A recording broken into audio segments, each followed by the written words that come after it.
Hey Zips fans, Chad Welker here for the Zips Digital Network with episode number 5 of ZipsCast. Happy to be along my assistant Spencer German, our co-host of Student Athletes Alexis Adlita, Maverick Wolfley, and Nate Stewart, and our special guests this afternoon from men's soccer is David Egbo. And first off, we'll just go around the conference call, I guess, and just brief update on how you're doing. We haven't talked to you in a couple days. How was your weekend? What have you been up to? Ladies first. Alexis, go ahead. I've been pretty good, working out as normal. We had the opportunity to meet with the USA men's national player on Zoom yesterday with our team.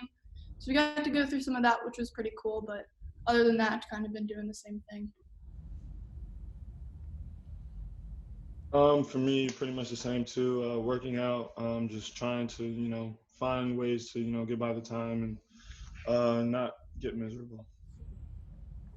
I haven't really been doing anything, just hanging out with my family, just bored out of my mind.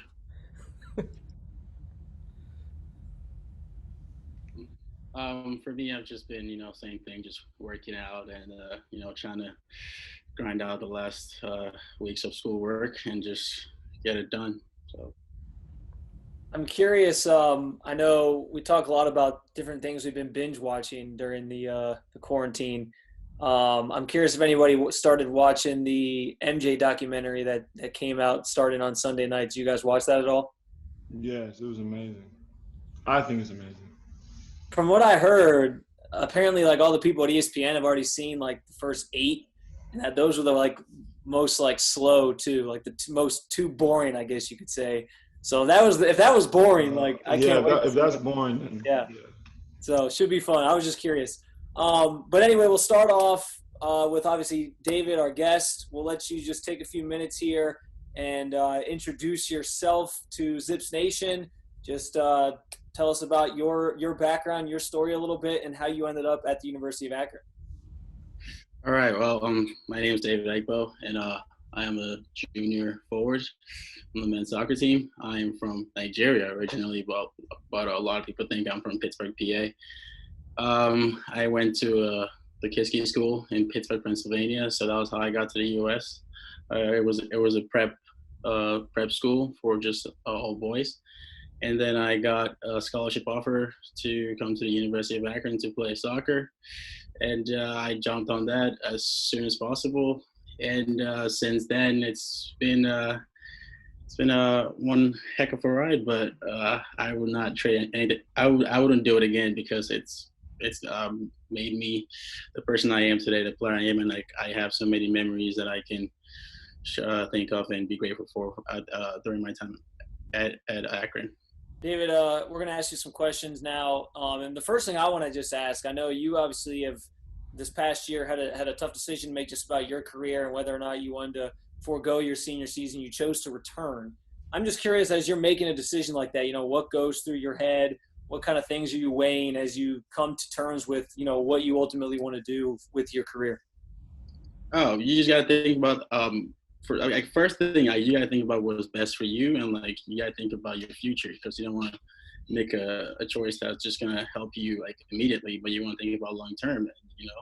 For me, coming back was a huge choice I had to make, and I had to talk to my family about it, and we talked long, and we figured it was the best choice for me to make right now, and just trying to finish school and to get my degree and see what happens next. I'm just kind of interested on your whole soccer background. I mean, I know I've talked to you sometimes, but like, what made you get into soccer? Like, I know you said you went to your prep school, but what was it like before that, and how did you end up getting into that prep academy? For me, so soccer is always been my life. Like, ever since I was small, I can remember my parents always told me that I'd kick anything in sight, and that's just been something that I've been doing since I was a child. And I've been playing soccer. Well, first of all, Nigeria soccer is literally the only sport that everyone has to play soccer if you're growing up as a kid. So I played soccer a lot growing up in Nigeria, and me and my friends would go out, we'd play soccer from like morning till night. We'll play on the streets. We'll play, I didn't get my first cleats till I was like I think 10 years old, like 11 years old. So, it was just like the fun of it. Like I wasn't playing soccer to go pro and all that stuff. But then like when I got more into it, then I'm like, okay, like this is what I want to do with my life. And and I was fortunate enough to go to one of the best academies back in Nigeria, and that was how I got discovered by my prep school, Kinsey Prep, and they gave me a wonderful opportunity to come to the U.S. to come study and play soccer, which I took, and that's it.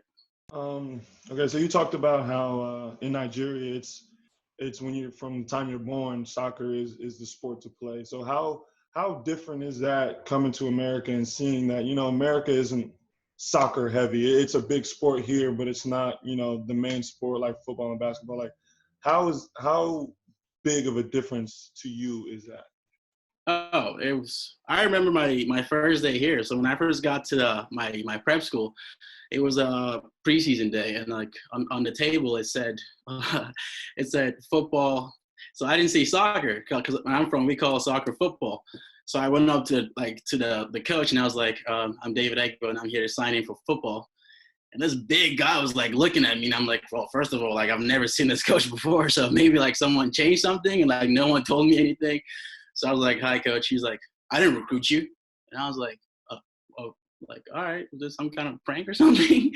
And then my coach is like, hi, David, like here, like over here, like this table, like we call it soccer over here. I was like, oh yeah, like I forgot about that, That was just really like, it opened up my eyes. High school was really good for me because I remember the first time because they said if you're a sophomore, you have to play 3 sports. You had to do one in the fall, in the winter, and in the spring, And my friends are like, hey, you want to play lacrosse? And I'm like what is that? Like I've never heard that like in my entire life. Like I didn't know what lacrosse was.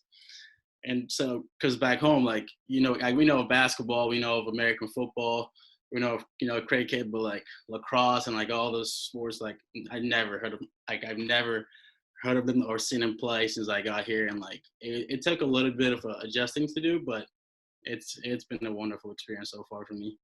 So you said when you first got offered from Akron, when you were back at your prep school, you said you jumped on it immediately. Why did you end up choosing Akron so fast? I wouldn't say immediately, but Akron just felt right to me. I had a couple of good offers and options, but because I took a visit to every school that I went to, that I actually wanted to go to, and like when I got there, I'm like, oh my god, like I could see myself being here, but like it didn't really sit right with me. But then after I went for my visit at Akron and I went to the camp, I just got that feeling that, what, this is where I want to be. This is where I want to play. I want to play for this coach. Like, it just felt right, like, within me. And I was like, you know what, I'm going to make it. And I remember when I got an offer, I was like, it took me less than 2 weeks to make that decision to commit to Akron. And since then, it's been a wonderful experience for me. David, I guess obviously you guys will be in the thick of your spring training and all that right now.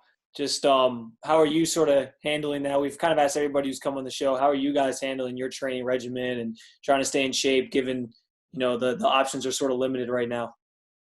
Yeah, I mean, you can't really do much, but I think I'm lucky in the sense that like a high school close to me is like open, so I go there and I run and I do some ball work stuff like by myself, or I go with my little brother upstairs. We just go around, kick a little bit. And then, like, if I really, like, want to run, like, I go to this trail next to me. But, like, you can't really lift. You can't really do much. So you got to improvise. It's just, like, it's kind of hard. I'm not going to lie. It's kind of hard. But, you can't really make no excuses right now. Everyone's going through the same thing. And when this whole thing is done, everyone's going to come out, like, the same time. But how you grind like during times like this, that's going to show what you're made of on the field. Yeah, I mean, I guess kind of leading into that, what are your personal and team goals for next season in general? I mean, you can go more in depth, but like win. It's as simple as that, because this year was really hard for me. I've played with a bunch of talented players and stuff like that, and I've played on like good teams, but this was first time in my life where I've lost so many games. And it was all new to me, because I didn't know what to do, and I've never been in a position where we lost. Like, I've lost 2 games in a row, 3 games in a row, but 7 games in a row, like, wow, that's some kind of record or something. So it was really, really new for me, and like I didn't know what to do. And my teammates, I'm pretty sure we were shocked. So the experience was bad. Like, I wish we didn't like experience that, but at the same time, I'm grateful for that experience, because it brought out some characters in me that I didn't know that I had, and it brought out some characters in my teammates that we didn't know we had together as a collective group. So overall, we're grateful for the experience, and we're gonna use that as a fuel to go into next season. And we're just trying to show everyone that what we went to the College Cup 2 years in a row. It was not by fluke or something, that we know what we're doing and we know how to get there.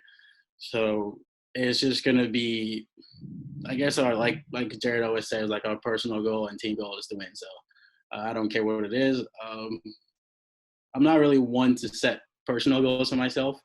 So I just like to go out there and play. Whatever happens, happens. So, but as a team, I think our personal goal is to win the whole thing again, because we know we're more than capable of doing it. So you spoke in the response. You spoke a little bit about bringing characteristics out of yourself that you haven't experienced before. You being one of clear leader on the team, your team looks up to you. How much added pressure did you feel, or how, having gone through a season like that too this past year, how did you feel about going through that point in time in your season? Like, what do you think the hardest part of that was? Oh, it was a lot of pressure. It was so hard that you feel that everyone's demanding a lot from you, and and sometimes you think you're used to pressure, but like you're not used to this kind of pressure, because you feel like the whole school, like the whole community, like the coaches are breathing out your neck and everything, and you just wanted like space to just breathe and get your head clear and stuff. So for me, I don't think like a lot of people know this, but so going into the season, I was named like one of the 4 captains, and after every game we would just and like I've been a captain on different teams, high school club teams and stuff like that, but being a captain on the college teams actually a lot different, because you have a lot of responsibilities. Like, you don't just worry about yourself and how you play, you got to worry about how others play and how the team plays and everything else, and after every game so during that rough stretch when we were losing games and stuff, and everyone's like, oh, Egbo's not producing, stuff like that, just going, it got to me, and I was like, you know what, I had to walk into Jared's office, and I told him hey coach, you know what, I appreciate you thinking that taking me as one of your captains, but I had to tell him I didn't want to be a captain anymore, because I wanted to focus on myself, because I had to be honest with myself, and you know what, I like being in control, but at this point in my life, I'm not there yet. So that showed me that, you know what, that I can be a leader, but at this very moment, I'm not there yet. And I'm not saying that when things get tough, I back out, but if you know for a fact that you're not doing the right thing and everyone's just forcing things on you, you gotta take a step back. That's the whole situation. So that was what I did, and I relieved my captaincy. I told Jared, and then I had to, because the pressure on there was just too much. So I had to go back, and for me, that's what I noticed. When I had less pressure on me, I started playing a lot better, and then we started winning some games, and my teammates, the whole mood just changed, and everything just started clicking together. So yeah, the whole thing was the pressure was intense. It was bad, and I have a lot of stories to share from that moment, but it's something that I think most people should go through, in case you want to figure out what it's like to go through adversity. Pressure is good for some players, and it's not good for some.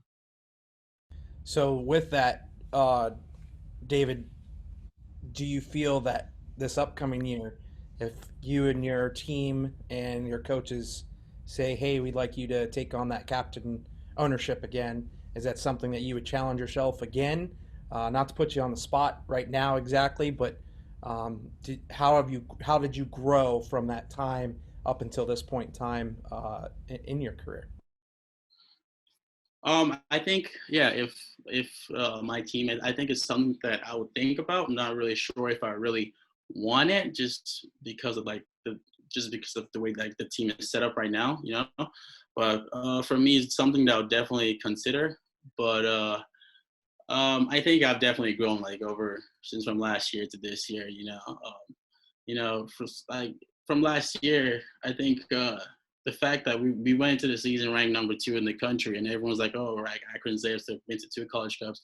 We didn't really, we thought we could walk into any away field and like they would give us a victory, but it was not like that. You know, people wanted to actually play us more and like beat us to prove a point. So we didn't really respect our opponents. That's the way to put it. But you know, and I think we didn't have a leader to show us how to do that, because the person who like could get us ready for games and like our best player was hurt all year. Sky Harder, he was on the bench all year. So you have our best player out the whole season. He's literally the backbone for our team. If anyone asks me, like I'm pretty sure anyone who knows Akron soccer will tell you that Sky Harder is the most important player on that team. And so, you know, so we didn't have anyone like him to show us how to lead like during that time. And when we started figuring out, me, myself, Strax, a couple other guys, it was pretty late in the season, you know, and that cost us a lot of things that we could have done with the season. And you know, so from that time to now, and it's been a really drastic change. But I think for me, I don't think I would jump right back into it. I'll definitely consider it, but I just, you know, one thing I've noticed about myself when I'm playing, I just like to have fun and not really worry about what other people do. I just want to have fun, play, and win. That's what's important. Well, you mentioned having fun, and I have to ask this because every time you score, man, like you're a showman. You get the crowd into it. I love it. So I'm curious, do you plan out your celebrations going into a game? Are you like, if I score tonight, this is what I'm doing? Do you practice it? Like, what's your mindset when you work those things through and you figure out what you're going to do when you score? I actually don't. I just think about it while during pre-games, warm-ups, like during shoot-around. That's when I actually think about it. Or unless I think the one that I planned was unless like my teammates dare me like, oh, you wouldn't do something. You wouldn't do it. Like most like get us kind of best from like Yvonne, you know, when Yvonne like if I score, Yvonne tell me, oh, you wouldn't do this, and I'm like, all right, bet, you know, that's when I do. And I think I think a game sophomore year I played. I think we played against Canisius and I scored. And Leo told me, because before the game he told me, hey Hex, if you score, do a Michael Jackson, you know. And I was like, all right, coach, I got you. And then I scored, and then I did it, you know. So I don't really think about celebrations that much. For me, I don't really think about scoring goals. Actually, I just want to like have fun. Like I just want to play well, and like because I believe like if I play well, then the goals will come. So I just feel like I don't really put that into my head. But yeah, and the crowd is just like, you know, playing at that stadium is wonderful, especially with the AK rallies and everyone supporting us. It's beautiful. You know, I wouldn't trade that experience for anything else. Awesome. I had to ask. So we'll change gears a little bit, guys, as we get sort of into our fun segment. This week, Chad and I were sort of talking about what we wanted to do here, and we were thinking, you know, outside of Akron, talk a little bit about maybe for each of you what the best sporting event that you've ever attended was, and then we'll get back in specifically after that more into like Akron-based. But in your lifetime, what's the best sporting event that you've ever attended and seen live? Oh, okay. So last year, I was at the Michigan-Ohio State game. Yeah, my brother, he's going to Michigan, and so we went to a game last year, and that's something. That is definitely something. That's definitely something. I think my answer to that will change hopefully in a few months when we get to play Clemson this year. But as of right now, I lied. The best experience I've ever seen, the best thing I've ever seen was when we went to play Nebraska at Nebraska. We didn't get to play that football game, but the energy in that stadium was the best thing I've ever seen in my life. Like it was like 2 hours before kickoff, and the stadium was filled, and they were screaming as if it was the fourth quarter. That was the best thing I've ever seen. Probably. Wait, is it one that we played in or? No, that's the one we didn't play. No, Nebraska. I was just asking for the question. Like, is it one that we participated in or just witnessed? Start with one that you just have been to outside of like at Akron, like just one event that you've been to that like you weren't affiliated with it from like an athletic standpoint. You just went and it was like the best sporting event you've ever seen live. And it doesn't have to be collegiate either. It can be professional as well. Okay, I mean, I've been to a couple of Bills games, and those are a lot of fun. But probably the coolest thing I've ever seen was when West Virginia played Oklahoma in 2012 when Tavon Austin went for like 500 all-purpose yards. That was like the most insane thing I've ever seen. Just watching him run, and we were all just like, why is he not playing running back this whole entire time? I mean, he's a small dude, so it was just cool to see him just tear it up. It was insane. For me, for not participating in, I went to an Ohio State-Purdue volleyball game, I want to say my sophomore year of high school, and it was super packed because they were playing for a spot in the tournament, for the NCAA tournament. And I think I mentioned like last show or a couple shows ago, my kind of sports role model was Ashley Evans, this girl who played at my high school, and she actually played in the game, and she passed a record. It was most assists in a game or something like that, and it was just crazy, and all the Purdue fans knew it. So as soon as she like set that ball and then one of the hitters like got a kill, like everyone just went crazy, and just the atmosphere. I mean, Ohio State in general, like their sports and everything are crazy, but especially in a volleyball atmosphere, seeing that, like before I even went to college, I was like, wow, this is crazy. David, what's yours? For me, it definitely has to be 2017 NHL Finals, Penguins against the Predators, I think. I'm pretty sure that's what it was. Yeah, I think for me, that was my first ever hockey game.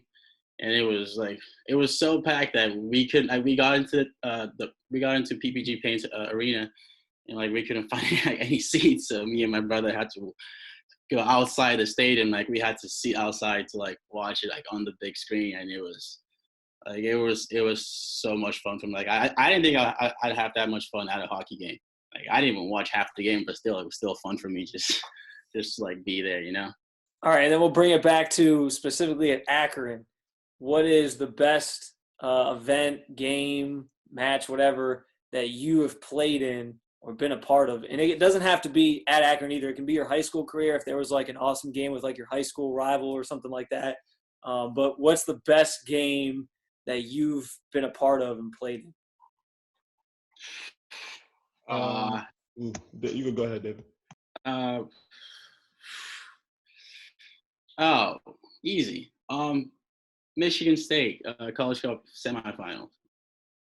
That one, yeah, easy for sure. Because I remember like we were going to because we all stayed at the same hotel, like all the teams, and like just from the hotel, like as soon as I left my room, because I was rooming with Strax, like we just seeing people in green and white, like it was just weird, like you're seeing the fans and like their parents and everyone was just talking, and as soon as we got to the stadium, there were already like 2,000 people there, and we haven't even like started warming up, and I was like, wow, like this is about to be something. And then during warm-up and everything, and that place was packed, and it was a wonderful experience for me, both the final and the semifinal. You guys scored what, 5 goals that night, right? Yeah, 5-1. Yeah, there you go. That was a good one.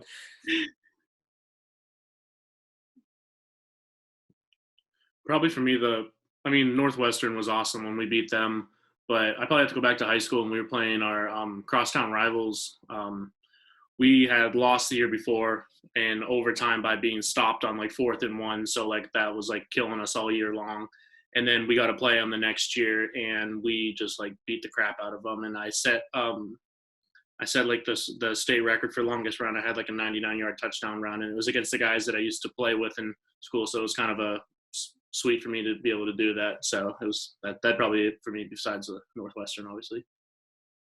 This one, I feel like this one's kind of tough because I've played in a lot of games that I remember a lot, but from where I'm from, we have our school district and then it's split into East and West, so that's Lakota East and West, and no matter what sport it is or what anything, I mean, it could be a chess tournament for all, like, they care. Like, it's always crazy. There's always students there. My junior or senior year, I can't really remember, we played them in the tournament, the OHSAA tournament to get, I think we were playing for regionals to move on, and it was a 5-set game, and it was just crazy, and I think I passed my own personal record of kills in a match, so that was pretty cool. And then for Akron, I mentioned this game before, but when we swept Miami at their place, it was just insane because, I mean, not that we didn't believe in ourselves, but everyone was just so hyped. The energy was really different, and just all together, it was really cool. For me, I think outside of Akron, I think it was when, so I transferred in high school. I played at a different high school my senior year. And the high school I transferred to was significantly bigger than the one I went to. So like it was my first football game with them, and there was like 25,000 people at this high school game. No exaggeration. The high school stadium is huge. It's like the biggest high school stadium in the state of Pennsylvania.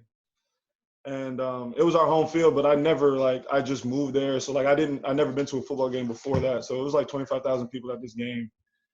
And so like when it was about like the opening kickoff, it was as loud as I've ever seen or heard before in my life. And then like when the first touchdown was scored or like whenever there was a big play, it was just really loud. And then so like towards the end of the game, we ended up losing the game by like 3 points, but like it was like a big play or something like that, and like it just was like roaring because like the whole town was shut down and stuff like that. And so I think that was probably like the most like excited I was ever for a football game.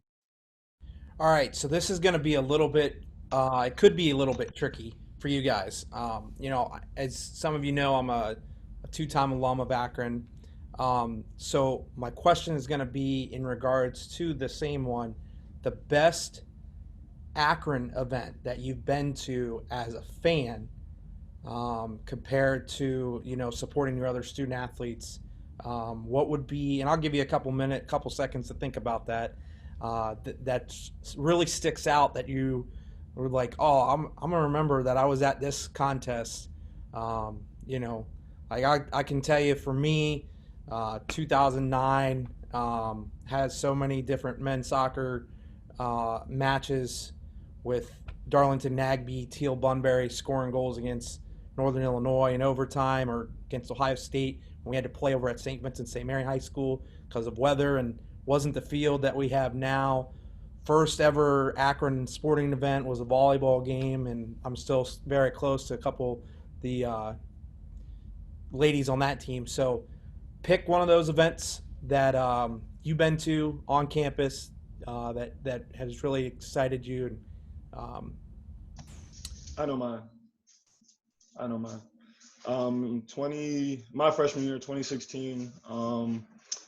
It was a basketball game. I want to say that they were playing Miami, Ohio. They were in the purple, I want to say 4-Pete uniforms. I don't know if that was the name, but I think it was. But I think, so Ohio, they had the ball. It was like 4 seconds left in the game, but they threw it away on the opposite, like on Akron's goal. So like we got the ball under the basket. And so we had the ball under the basket with like 2 seconds left. And Big Dog got it. He dribbled once. It was like kind of like a step back almost. And he hit it for like a game winner, like right as a buzzer sounded. I think that was the best. That was it for me. I remember watching that one on TV. I don't think I feel like every time there's been a crazy game, I've missed it. So, but for me, I like going to the soccer games. Those are cool. I really like their stadium. And the atmosphere is just cool. I don't know. I enjoy watching soccer in person, at least. For me, I'd say the last men's basketball game this season was pretty cool when they played Kent because it was for the MAC title or whatever. But I think also too, I know Chad, I can't remember exactly which game it was, but when we broadcasted men's soccer, I want to say it was last year, whatever that was on the big screen in the jar, that was probably the craziest thing. Even though we weren't physically there, it was just crazy, and everyone in the jar was like going crazy, and I just thought that was pretty cool. Yeah, that was the Stanford quarterfinal game, and that had a lot of emotion, definitely back in Akron. Hey, you're up. Into the goal kick. Was that one you guys talking about? The one with the 34 passes of death, is what they call it. Eggs, you're up. For me, I have a lot, but I'm just gonna say it's not because Lex is here, but volleyball games. I think they're like 3, 4. Like me and I go with Tor and Declan. We just go not for the girls, but just for Tom Hanna. We just go to Cherrymont, and that just makes us so happy. It's a sick atmosphere, and because we're probably the loudest people in the whole jar, and we're just out there yelling, "Let's go, Tom!" And it's really fun for me, Tor and Dex, and a bunch of my soccer friends. So that definitely has to be it for me. Well, guys, appreciate you all coming on to ZipsCast episode number 5. David, appreciate the time. Stay safe, my friend. We'll see you back in the fall. For Alexis Alita, Maverick Wolfley, Nate Stewart, Spencer German, we'll see you on Thursday. Have a great rest of your week, and as always, go Zips!